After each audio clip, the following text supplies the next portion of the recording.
Hey guys, in this video I will show you how to back up Google Photos to an external hard drive. Alright, let's begin. First, create a folder on your external drive where you want to store your photos. You can name it Google Photos or anything you like. Next, sign into your Google Photos account and go to Google Takeout. Here, deselect all services and then select only Google Photos.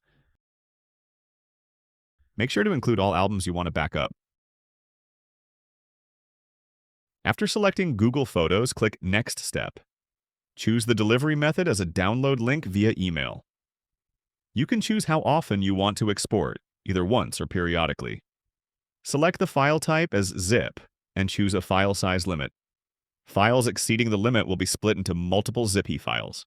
Click Create Export to start the process. Depending on the number of photos, this may take hours or even days.